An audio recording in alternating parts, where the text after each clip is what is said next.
Beleza, pessoal? Para quem está entrando aí, quem não me conhece, que é o Leandro, sou profissional de educação física do projeto MAXIMOEM30. Eu sou a Fulvia, nutricionista, participando aqui do projeto MAXIMOEM30 e também atendo tanto na parte clínica e na parte esportiva.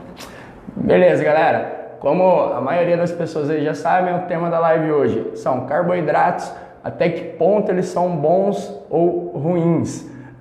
Primeiro de tudo, Fulvia, o que é carboidrato? O pessoal normalmente escuta falar tanto carboidrato, mas o que seria o carboidrato? Então, o carboidrato, o que ele é? Ele é um macronutriente, né? Que nós temos 3 macronutrientes principais: o carboidrato, a proteína e o lipídio, a gordura. O carboidrato, ele é o alimento que fornece energia para o nosso corpo.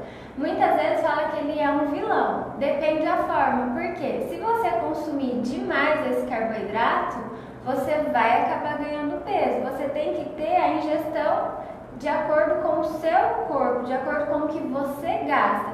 Então, a principal função do carboidrato é o quê? Fornecer energia para o nosso corpo. E se você fornece uma energia demais, o que ele faz? Ele vai começar a estocar essa energia em forma de gordura, que é onde você tem o ganho de peso. Exatamente, nisso que ela falou, explicando um pouquinho para vocês, fisiologicamente, vamos colocar assim, você acabou de comer um carboidrato lá, beleza. Vai ocorrer uma série de fatores, reações ali no seu organismo para ele se transformar em glicose e glicogênio. A partir desse momento, o glicogênio ele vai ser armazenado no seu fígado e nas fibras musculares. Só que as fibras musculares elas suportam até uma certa quantidade de glicogênio. Depois desse momento, o glicogênio vai se transformar em glicose e a glicose ela vai ir para as células do tecido adiposo. Então é aí onde você tem um aumento da gordura. Então muitas pessoas às vezes não têm entendimento do porquê que o carboidrato, porquê que um pão, porquê que um arroz vai se transformar em gordura. Então, como você mesmo mencionou, não é que aquilo que você comeu já se transformou em gordura. Basicamente se você comeu algo que te dá energia, só que você não gastou essa energia, com certeza ela vai se transformar em gordura. E assim, é muito importante a gente entender, porque existem carboidratos bons e ruins, mas o que é isso? O carboidrato bom é aquele carboidrato que a gente frisa muito assim, alimentos integrais, legumes, vegetais. Por quê? Esses carboidratos, eles fornecem uma energia, mas essa energia é absorvida de uma forma mais lenta no nosso corpo. Então a gente não aumenta tanto a insulina do nosso corpo. O que quer dizer a insulina? Quando a nossa insulina está muito alta, o nosso corpo entende o quê? Que tem muita energia. Então ele vai fazer isso, ele vai armazenar e vai ganhar peso, porque vai armazenar em forma de gordura. Isso é você ingerir um carboidrato ruim, ele vai fornecer isso. Quando você ingere um carboidrato bom, o que ele faz? Ele não altera essa insulina. Ele mantém essa insulina a um nível um pouco mais baixo e tem a liberação de outros hormônios, que é o glucagon, o GH, que é muito conhecido na parte esportiva, que é o hormônio de crescimento. Com isso, com esses hormônios estando em alta, tem a queima de gordura. Então, por isso que é muito importante. Quais são os carboidratos bons? É o que eu falei: alimentos integrais, verduras, legumes. E os ruins? São aqueles alimentos ricos em farinhas, os alimentos industrializados, bolos, bolachas, pães. Vamos, Fulvia, só cortando um pouquinho, vamos tentar assim exemplificar para o pessoal, deixar de uma forma mais fácil para a compreensão deles, porque talvez a gente falando muito glicogênio, glicose, hormônio, não sei o que lá, o pessoal talvez vai ficar meio perdido. Eu, na minha visão, a gente já falou de alguns alimentos aqui, mas que eu noto muito assim, na alimentação do brasileiro, a falta de conhecimento de como se alimentar e a alimentação errada, né? Acho que desde o início, desde a infância, nós somos acostumados a se alimentar de uma forma errada. Eu, na minha opinião, café da manhã, eu acho algo desnecessário e é coisa que muita gente tem o hábito, criou um hábito e às vezes leva aquilo ali como se tem que tomar, é obrigado a tomar. Eu vim de uma família, por exemplo, que meus avós falavam para os filhos deles, no caso meus tios, vocês têm que se alimentar de manhã, saco vazio não para em pé, tem que comer para ir trabalhar, tem que não sei o que, de manhã tem que tomar leite, tem que tomar isso, aquilo, tem que comer pão. Então o que eu noto muito assim, primeira refeição do brasileiro, acorda de manhã, copo com leite, café, pão. Saiu o almoço, aquela pratada de arroz, feijão, às vezes acompanhado de batata, alguma coisa nesse sentido. Chega à tarde, café da tarde, de novo, uma fruta, às vezes, né, um ou outro, pão de novo. Chega a janta, aquela pratada de arroz de novo, ou se não, uma macarronada, principalmente no final de semana, né, o pessoal tem muito hábito, costume, né, almoço de família e tudo. Então, assim, tentar explicar para o pessoal dentro desses alimentos comuns, que o pessoal é acostumado a se alimentar no dia a dia, o que você diria para eles tirar, assim, se está num processo de emagrecimento, se pretende emagrecer, que são os carboidratos ruins aí que você mencionou? Assim, a gente fala ruins, mas desde que ele seja consumido de uma forma correta. Igual que você exemplificou, é um exagero, é um excesso, está sendo prejudicial para a sua saúde. Mas, de uma forma geral, quais são todos os alimentos que contêm farinha? O que contém farinha? Você faz o pão, você faz o bolo, é bolacha, é biscoito. Esses alimentos que são industrializados, né? E eu friso muito também uma parte na parte da consulta que eu falo, que é bem fácil de exemplificar, diferenciar um carboidrato bom e um ruim. Quando o carboidrato ele é ruim, a gente fala que ele fica escondido debaixo da terra, que são muitas raízes, porque as raízes elas são ricas em açúcares e carboidratos. Então, na hora que você for no mercado, for comprar, você vai lembrar disso. Aonde que esse alimento ele costuma nascer? Ele fica superficial ou ele fica embaixo da terra? Já os alimentos que nascem em cima da terra, que são mais as verduras, os legumes, os folhosos, legumes verdes, eles têm menos carboidrato. Então esses seriam os ideais você consumir assim, em maior quantidade, ao invés daquele que fica embaixo da terra. Mas se a gente parar para pensar quais são os alimentos que a gente mais consome, são os que nascem embaixo da terra. Sim. Aí é o erro, a gente tem que passar a entender isso. Não que não possa, não é uma regra, mas não em excesso, não em exagero. Mas, no geral, os carboidratos bons, temos frutas, só que as frutas, elas têm que ter um certo cuidado. Porque qual que é a diferença, vamos supor, de uma banana e de um abacaxi? A banana, ela é doce, ela contém mais açúcar, mais carboidrato. O abacaxi, ele já é mais azedo. Então, a gente tem que parar e pensar nesses pontos. E, igual eu falei, bastante verduras verdes. Os legumes verdes, eles têm menos índice de carboidrato, né? Pensar bastante, é que às vezes a gente não para pensar. Quando você vai almoçar, você já parou para ver qual é a cor do seu prato? Por exemplo, igual você falou, tem aí uma maionese, o arroz e o macarrão. Que cor que tem esse prato? Só amarelo, você só está consumindo carboidrato, não tem nenhuma cor. Então, quanto mais cor tiver no seu prato, mais equilibrado ele vai ter e menos carboidrato você estaria consumindo, né? Bastante salada aqui, muita gente fala assim, eu não tenho tempo para lavar uma salada. Não precisa lavar todo dia, lava, deixa pronta, guardada na geladeira, mas tem que ter o hábito de consumir, porque muitas vezes, às vezes a gente vai pelo mais fácil. E o industrializado é muito mais fácil você abrir um saquinho e ir lá comer do que Sim. você descascar e fazer. Mais prático, mais né? Prático.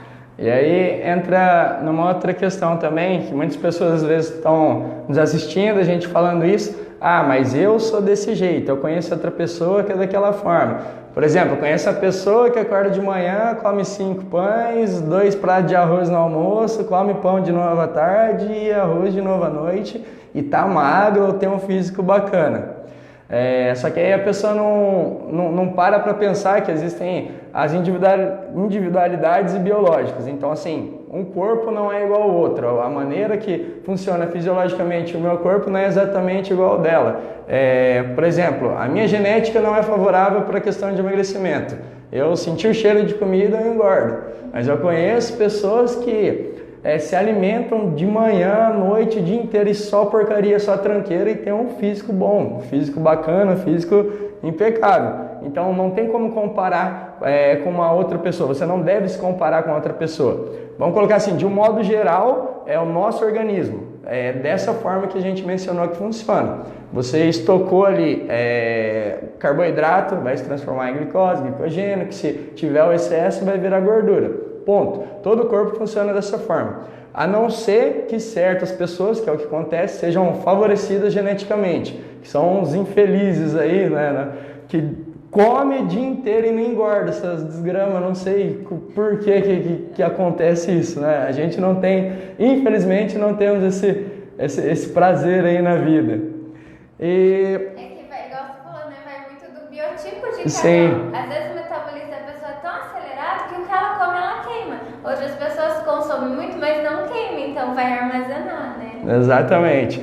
E eu fui entrando ainda nessa questão, você mencionou aí sobre carboidratos estar escondido como farinha, trigo, quer dizer, trigo já é farinha, mas farinhas, açúcares e tudo mais. E eu vejo que tem muita confusão quando a pessoa vai no mercado, por exemplo, ela está num processo de dieta, chega lá, vê um pacote, produto light, produto sem lactose, não sei o que mais que tem nessa linha aí, né? Mas o pessoal confunde muito isso e às vezes acaba pegando o que não deveria pegar durante o processo de emagrecimento. Porque o rótulo ele é muito importante e é algo que as pessoas não têm o hábito de olhar. Quando você vai lá e fala assim, mas eu compro uma bolacha que está escrito integral. Está escrito integral na embalagem, mas a primeira coisa que você tem que ver é o primeiro ingrediente. Na verdade são todos, mas o primeiro ingrediente é o que ele contém maior quantidade desse alimento. Aí você coloca lá, é um biscoito integral. Primeiro ingrediente, farinha de trigo integral. Ou seja, ele contém a farinha de trigo. Não é que ele é saudável. Aqui não contém açúcar, então ele não tem açúcar. Mas açúcar existem vários outros nomes, não existem só o nome açúcar. Um exemplo, a maltodextrina. Está escrito lá, maltodextrina é um açúcar. Mas, infelizmente, a indústria, ela dá um jeito de burla, né? E nem sempre a porção, nem sempre a quantidade. Por exemplo, é um pacote de bolacha. Sempre vem escrito a porção. Por exemplo, 4 biscoitos está dentro daquele rótulo que está escrito. E às vezes as pessoas acham que é o pacote inteiro. Exatamente. Né? Mas não, são apenas 4 biscoitos, tem aquela quantidade. Aí você vai lá e come o pacote inteiro, você está comendo muito mais do que está ali no rótulo. Então, nós precisamos aprender a ler esses rótulos. E pegando o gancho aí, daí as pessoas falam assim, mas então o que eu vou usar no lugar da farinha de trigo? Os substitutos, né? Porque você não pode farinha de trigo, então o que pode? Geralmente, quando a gente faz igual uma low carb, a gente utiliza as farinhas de oleaginosas, ou uma farinha de amêndoas, as farinhas de castanhas, farinhas de chia, de coco, que não é escrito farinha de trigo. Então é isso que você tem que olhar no rótulo do alimento, que tipo de farinha que está escrito. Não é só porque está escrito integral que ele é bom, a gente tem que prestar muita atenção nisso. Exatamente, coisa muito que acontece muito, né? A galera associa muito integral com é saudável, pode, beleza. Pão integral, que é gente que eu vejo comprando pão integral, comendo o dia inteiro, porque é integral. Então a gente tem que passar a ler mais, porque nem sempre é o que você falou, a gente tem que se aperfeiçoar nisso, porque a indústria ela quer vender. Então o que ela puder mascarar, ela vai mascarar. Então a gente tem que ter o conhecimento disso, mas por isso que a gente está aqui ensinando vocês. E dentro do programa a gente classificou em várias tabelas esses tipos de carboidratos. Quais são bons, quais são ruins, qual pode ter o maior consumo, qual que tem que ter uma moderação, qual que não pode. Então a gente classificou tudo isso para vocês. Exatamente. E galera, agora puxando com relação ao carboidrato, um pouquinho para a parte esportiva, para a parte que a gente fala tanto, né, de energia, se tem necessidade, se não tem. Então, basicamente, sim, a gente até pode ser um tema de uma outra live futuramente, né? Falar sobre as fontes de energia, mas um resumo meio básico aí, a gente tem 3 formas de energia ali, que é ATP-CP, depois vem a glicolítica, depois oxidativo. Então, ATP-CP seria a força inicial. Por exemplo, você que faz musculação, as primeiras repetições ali, é essa fonte de energia que você está tendo. Você faz um treino de tiro de 50 metros, tiro de 100 metros. Aquela força inicial que você dá ali é o ATP-CP. Depois disso, você vai utilizar a glicose, que daí entra na parte do carboidrato. Então vamos dizer, lá no começo, igual a gente falou na live, você consumiu o carboidrato, se transformou em glicose, glicogênio e tal, foi para fibra muscular, então agora você vai utilizar. Então seria para atividade física assim, em nível com duração intermediária, né? Nem curta a ponto de ser 10 segundos, mas também nem tão longa a ponto de ser 30, 20 minutos, por exemplo. Passando de um certo ponto, ela começa a utilizar mais a parte oxidativa. Só que não é por isso que ela vai deixar de utilizar a glicose também como energia. E durante um certo momento ali, ela também começa a utilizar a gordura. Então ela passa a ser uma fonte rica de energia ali para você naquele momento. Aí beleza. Ah, mas eu faço musculação, então eu não como carboidrato, é isso? Porque se eu vou usar o ATP-CP, não, você está fazendo um treino com carga, pelo contrário, vai exigir carboidrato. Faço crossfit, faço alguma atividade que exija muito esforço, você necessita, você tem a necessidade de carboidrato. Faço atividades de longa duração, faço corrida para maratona, pedalo por horas e horas. Carboidrato ele também passa a ser essencial. Então, que momento que eu não utilizo carboidrato? Então, vocês falaram para não consumir, mas agora estou falando que é para consumir. Então, varia muito do esporte, de como que você vai levar isso, se é para competição, se é para rendimento, se não é, se você tem um objetivo de emagrecer, a forma como que você leva o treinamento. E é isso, justamente isso que entra a parte nutricional, né? Quando você faz uma consulta para saber balancear, saber ter o equilíbrio, saber como que é o desgaste seu energético, para saber a quantidade que você vai poder consumir ou não, para a sua balança ali, né, ficar favorável ou não, durante esse período de treinamento. A gente costuma escutar muitas pessoas que defendem totalmente carboidrato, e se você for parar para pegar grandes pessoas aí, médicos, né, que trabalham com essa questão de emagrecimento, de treino, vocês vão ver que existem 2 públicos ali, o pessoal que é a favor e o pessoal que é contra. Isso vai ter para tudo quanto é profissão, eu acho, né? Eu, particularmente, eu sou do lado que não defende o carboidrato. Até hoje, na verdade, se você parar para pesquisar, procurar aí, você vai ver que você não vai encontrar um artigo falando que carboidrato ele é essencial para a sua vida. Ele é necessário, mas essencial é aquilo que seu corpo precisa para suprir, para sobreviver.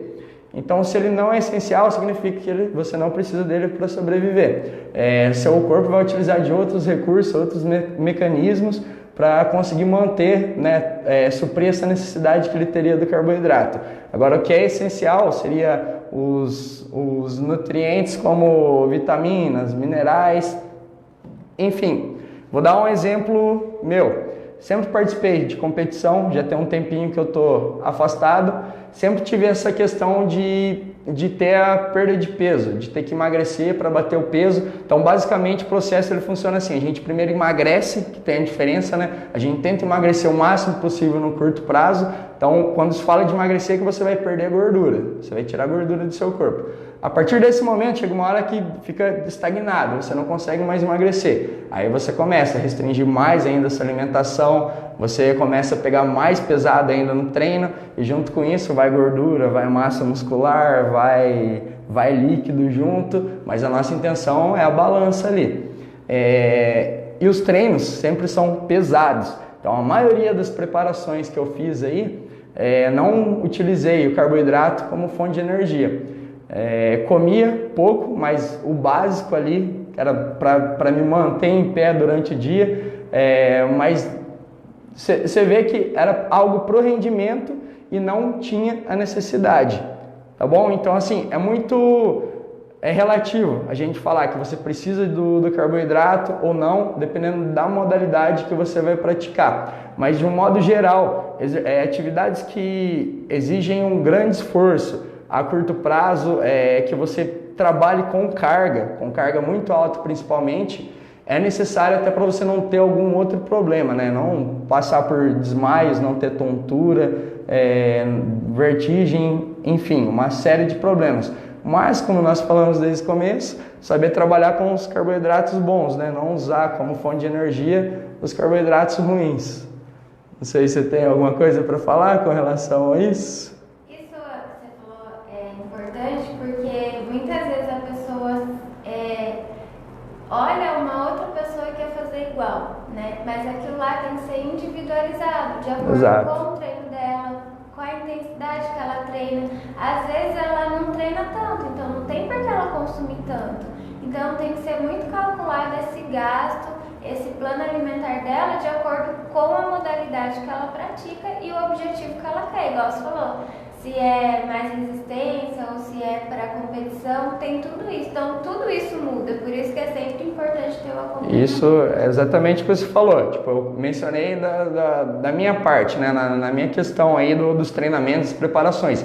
Mas isso para mim, conheço, tem amigos que se eles não comerem carboidrato para treinar, ainda mais quando está em período de preparação, eles vão desmaiar, não vai render o treino, mas eu não, eu me sentia super bem e treinava de tudo em tempo de preparação ali na periodização dos treinos nossos. Então era treino com carga, era treino técnico, era treino de potência, treino de resistência. Então, tudo isso sem consumir uma quantidade grande de carboidrato para conseguir ir abaixando o meu peso para quando chegasse na pesagem.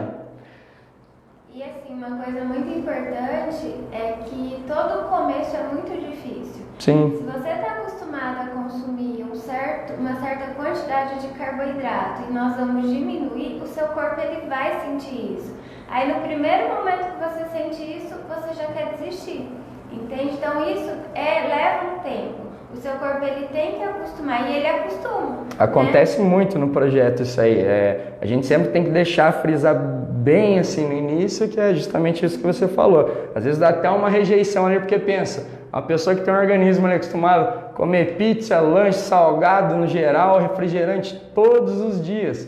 De repente para, só alface, só ovo, só peito de frango, é lógico que o seu corpo vai estranhar, vai ter alguma reação. Então às vezes é muito comum, pessoas no início, quando começam a fazer esse processo, terem diarreias, ânsia de vômito, isso. Mas aí elas associam que essa dieta não serve para mim porque eu passei mal. Mas espera aí, você tentou 3 dias só? Quando seu corpo talvez estava começando a se acostumar, a entender, você foi e parou. Você não vai sentir, não vai ter isso para sempre. Se fosse isso para sempre, exatamente, não tem como. É uma persistência, porque o seu corpo ele não estava acostumado. Então, qual que é a maneira dele corresponder? Dar esses sintomas, é normal. E logo, passando é um período que eu falo sempre, a adaptação é 2 semanas. Que o corpo leva para acostumar. Depois disso, o seu corpo ele acostuma. Você começa a se sentir melhor e aí muitas vezes as pessoas falam assim, nossa, é verdade, a primeira semana eu queria desistir, a segunda já foi mais difícil, mas depois eu já fui acostumando, né?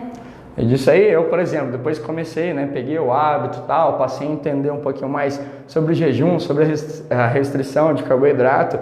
Eu particularmente hoje, eu não consigo treinar se eu fiz uma alimentação, mesmo que tenha sido bastante horas ali antes do treino, eu passo mal, parece que embrulha o estômago, meu treino rende aí uns 200% a mais se eu treinar em jejum, sem consumir nada, principalmente carboidrato. Independente se for treino de carga, for treino de resistência, potência, parte técnica, aeróbica, anaeróbica, enfim. Todos os treinos que eu vou fazer, eu tento sempre fazer em jejum. E sem, lógico, né, ter consumido muito carboidrato um período antes aí do treino. E, Fulvia, entrar em outra questão daí, a gente está falando tanto de carboidrato, e é uma coisa que eu vejo que as pessoas ficam muito preocupadas, e depois eu vou até dar um exemplo da minha última competição aí também. Por exemplo, carboidrato é mal, é ruim, mas fui numa festa, fui no aniversário, tinha uma confraternização, fui convidado, tive que ir para uma churrascaria, não sei, um rodízio, comi muita massa, comi muita coisa que não devia e tô de dieta. No outro dia me olhei no espelho, tô parecendo um balão de tão inchado que eu tô. Ela engordou por ela ter feito essa refeição? Tipo assim, é tudo gordura aquilo ali? Não, gente, é muito retenção. A gente retém muito. O carboidrato, ele retém líquido. E daí é onde você acaba desanimando também, porque você tá pesando um peso hoje, amanhã você tá com outro, você já se assusta, sim, né? Mas porque o carboidrato, ele faz isso, ele faz uma retenção hídrica. Por isso que a gente tenta evitar ao máximo. Você percebe a mudança no seu corpo. Uma hora você está mais sequinha. Se você consome um carboidrato mais com alto índice glicêmico, você já incha mais, você já estufa. Na hora você já tem uma distensão abdominal. E isso é bem assim, não tem como disfarçar. O peso, ele oscila muito. Você pesa de manhã, você está com peso. À tarde você está com outro. À noite você está com outro.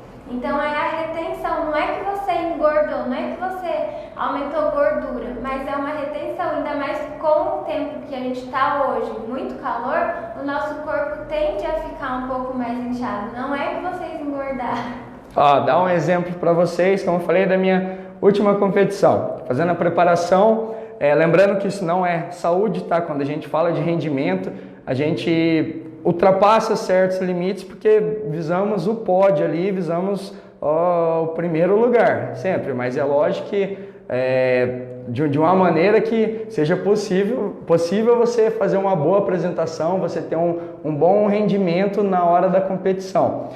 Para minha última competição, eu perdi 23 quilos em 28 dias. Aí dentro do processo que eu falei para vocês, primeiro a gente tenta emagrecer, depois a gente restringe mais ainda, aí vai tudo embora, vai massa muscular, vai gordura, vai líquido, e chega na última etapa, se ainda precisa, a gente começa a fazer a desidratação. Então em torno aí de um dia antes da pesagem a gente começa esse processo. Alguns aí conheço, alguns eu também já fiz algumas vezes, pela preocupação às vezes por estar muito acima do peso ainda, com 2 dias de antecedência já começo a fazer esse processo de desidratação, só que lógico, eu particularmente sempre fiz tudo com acompanhamento, então tinha certos cuidados ali porque eu ia subir para um ringue, então vai ter outro cara querendo me matar na porrada lá e eu tenho que ganhar, então não adianta eu me arrebentar para pesagem e não aguentar competir, então sempre com acompanhamento. Fiz o processo de desidratação, subi, perdi o que eu falei, os 23 e 28 dias, bati o peso que eu tinha que bater, beleza, aí entra a questão do carboidrato que eu queria passar para vocês. É estratégia de alguns lutadores, de outros não, eles não se importam com isso, mas eu sempre tento elevar o meu peso ao máximo, dentro do possível, isso para mim é possível, eu sei, eu conheço meu corpo, quem me acompanha na questão profissional sabe que meu corpo consegue, suporta isso, tanto que faço exames médicos, tenho acompanhamento médico. Depois da pesagem, comecei a acelerar o processo de refeição aí, tipo, a gente começa devagar, né, questão de líquido, de alimento, para não colocar tudo de uma vez, e de um dia para o outro, em menos de 24 horas, pois você pesa no outro dia, é a competição, consegui aumentar aí 14 quilos, tá? Então assim, eliminei 23, 28 dias, e em 24 horas aumentei 14 quilos. Se vocês pegarem para ver a foto minha da pesagem, tô seco, parecendo uma caveira. No dia da competição, tô grande, tô parecendo um monstro lá em comparação à foto da pesagem. Então, novamente, basicamente o que ela falou, aquilo ali não é gordura. Tanto que você parar para ver as fotos minhas dentro dessa luta, pelo contrário, parece que meu volume muscular aumentou um monte. Parece que, sabe, que eu ganhei massa muscular triplicado. E basicamente seria isso. Porque assim, cada grama de carboidrato, ela armazena 3 gramas de água. Então, sendo assim, quando você consome carboidrato, aquele peso ali ele vai praticamente triplicar no seu tecido muscular, nas fibras musculares. Então, por isso causa esse inchaço. Não sou muito da área, não tenho muito conhecimento disso, mas sei que é uma das estratégias que fisiculturistas utilizam bastante também. Então, por exemplo, antes de subir para o palco, né, eles fazem, ou um dia antes, não me recordo, eles fazem lá que eles chamam de carb up, né, aumenta a quantidade de carboidrato justamente para isso, para o músculo, para a musculatura e aparecer maior, né, ficar aparentemente mais bonita lá para os jurados. E é isso, só para vocês entenderem que o que vocês consumirem de carboidrato no dia, no outro dia mesmo você estando inchado, não significa que aquilo ali é gordura, não significa que deu aquele peso na balança, que você aumentou a sua gordura. E, acho que só para fechar ali, quando a pessoa faz isso, o que seria o ideal ela fazer? Por exemplo, comeu o que não deveria, aumentou 5 quilos lá na balança, é inchaço, mas como que eu vou tirar esse inchaço?